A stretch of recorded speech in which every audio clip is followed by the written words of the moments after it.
ولين كاتب بريد من كيس مانتن على كيس بريد كويس فيتا على كيس بريد mana keessa maa fukkatti mana si keessa gaarii maan taane abbaa manaa isii maan qaban dhiirri kuni sareedha sareen sun baargannaan hin sochootu dhugaa rabbitti dubartiin yoo akkasitiif qabde abbaan manaa ol jedhee dhalaa dhibaa hin laalu abadan du'ee dabra malee si gala waan tokko jira tokko wanna diggette kun amma sirri mata ta'ee homa jiru ta'ee wanni jiru maali beektaa?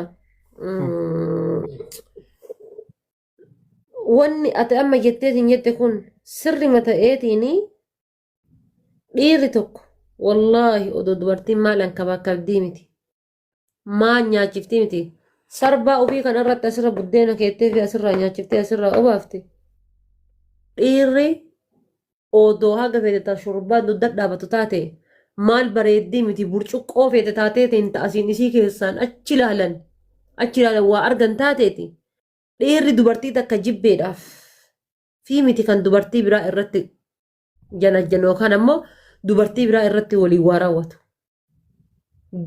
jibbaa fi miti oduma isiin nyaata illee bareechiftee gootu keessumaa illee bareechiftee simachuun xurii illee bareechiftee dhiqachuu beektu osoo man baree waa hundaa gochuu dandeettu waan takka bakka takka hir'ina takka hin qabaatiin fuudhullee barbaannaan fuudha deemeetiin zinaa dalaguullee barbaannaan zinaa dalaga deemee janaajjanullee barbaannaan janaajjana maaliif jennaan lubbuu isaatiif sheexanaan sababatee baladamee deemee san godha sigalee malee yookaan gatii an dhaluu dadhabeef yookaan gatii ani yookaan qulqullina hin qabneef saniif miti qulqullina dhiirris yaa qulqullina eeggachuun dubartii irraa barbaachisaa yaa qulqullina eeggachuun dubartii irraa taaftaa jechuun dubartii irraa ni barbaachisa sun dhugaakeeti garuu hoo kan jidduu jaarsaa jaartii jiru qulqullinaaf maal bichaa jechuu osoo hin taane dhiirri akkana midhachuun amala isiiti akka waan gaafa akkana dhange'ani wanna jedhaniiti akkana midhachuun laal dubartii yoo argite akkana faana midhachuun osoo haadallee qolee kana dhayanii jiraatanii nama midhata dhiirri.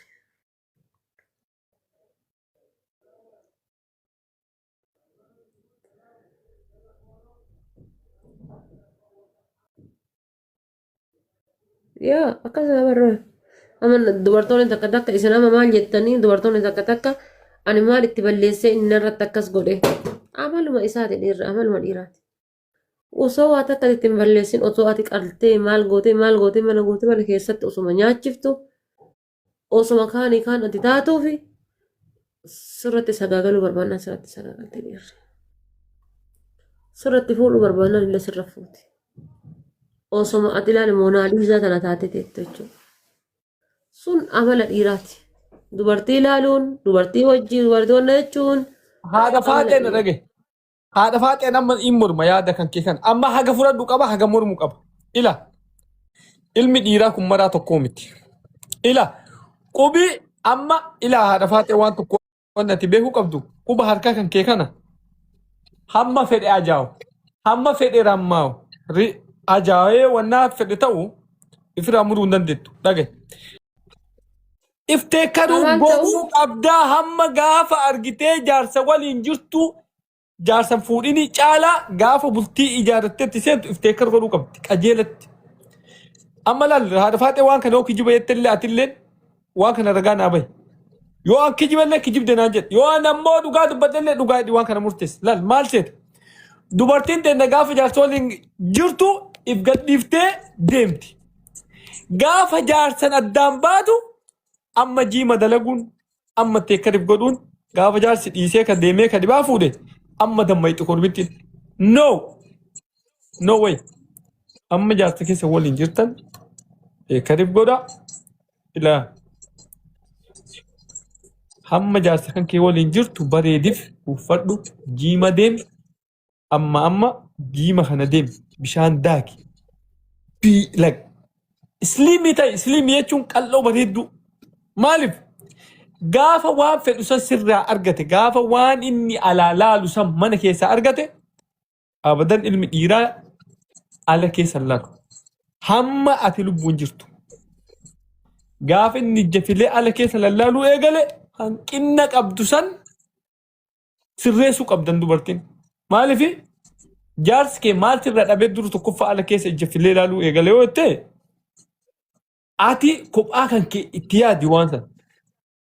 Atummaan murteeffadhu. Maaliif asitti himu? Inni lammaffaan ilmi dhiiraa hamma gammachuu mana keessaa qabu abadan du'ee dabra malee chiit sirra hin godhu. Hamma ati kabajjutti, hamma ati yaada isaa kabajjutti, hamma ati yaada isaa hubattutti, yaada isaa ati kabajjee, yaada isaa ati hubattee nan abadan dubartii dhibaa sirratti hin ilaalu. Gaafa ati yaada isaan huban, gaafa ati yaada isaa irraa beektee hin kabajne, abbaa warra keetii chiit godhuun, ala keessa laaluun, olii gad fiiguun gaafas yeroo isaa kennuu qabda, innis yeroo sii kennuu qaba. Waloodhaan sa'aatii walii kabajuu, sa'aatii isaa kabajuu, sa'aatii kan kee inni sii kabajuu. Yaada kee inni sii hubachuu, yaada isaa ati hubachuu fi yaada isaa ati kabajuu fi yaada kan kee inni sii kabajuu. Gaafa inni yaada kee sii hubate, gaafa inni yaada kee sii kabaje, dhugumaan sii yaadate jechuudha. Gaafa sii yaada kee sii kabaje, gaafa sii yaada kee sii hubatte, dhugumaan sii yaadate jechuudha. Lal jaalala jechuun ulaagaa sadii. Wal kabajuu, wal amanuu, wal jaalachuu waan jedhanii jira. Love and respect and trust waan jedhanii jira afaan Ingiliffaatiin ammoo. Gaafa ulaagaa sadeen kana guutan wal dhabbiinuun dhufu, wal irra chiit godhuun hin dhufu, shakki wanni duraanuu chiitti nama goosisu shakkiidha. Gaafa shakkiin jiraatte kasaara.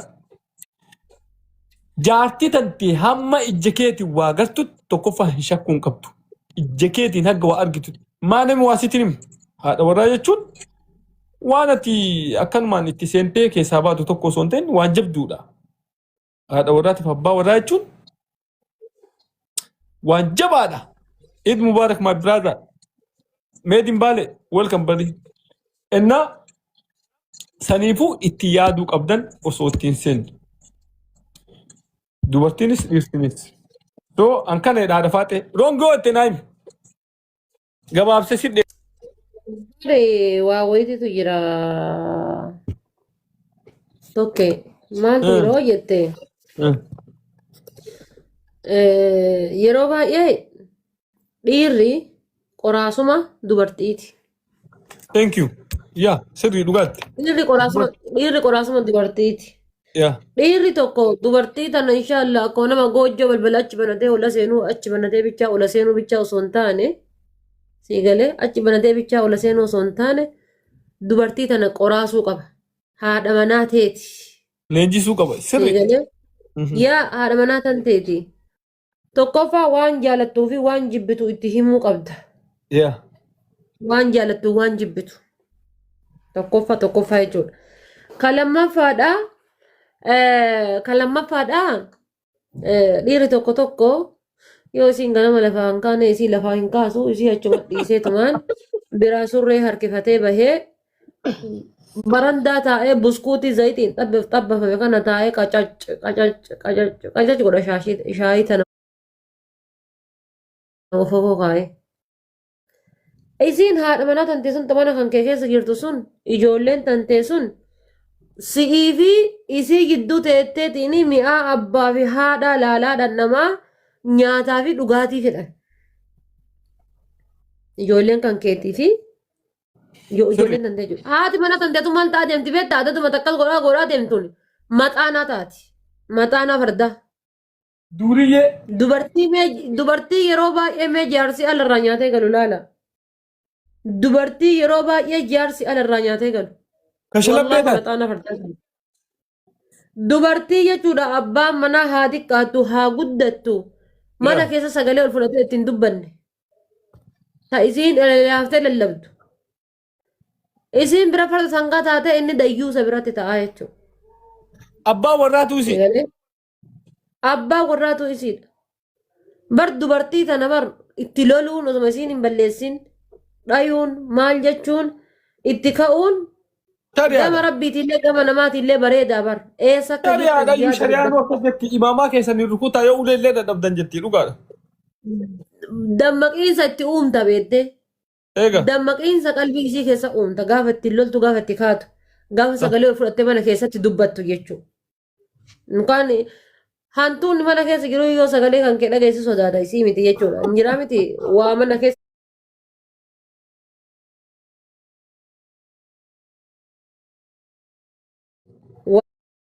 waa mana keessa ni jiran waan jedhu wayititu jira. Gatii kana ta'eefi gatii kana ta'eefi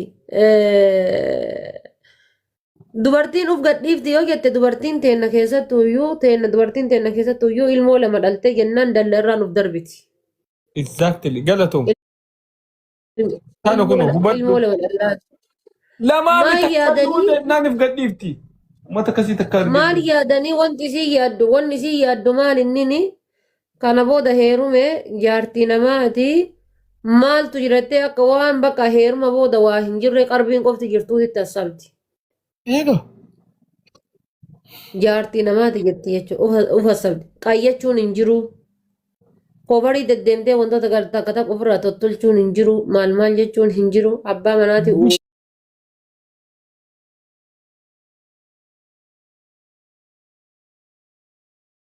gaafa sargiidhatu deemtee kunoo kottee isii kana ka gisee isiin asii birdilimsii keessa gadi keettu akka kottee basurree birdilimsii kana biintaa dabarsu jechuudha.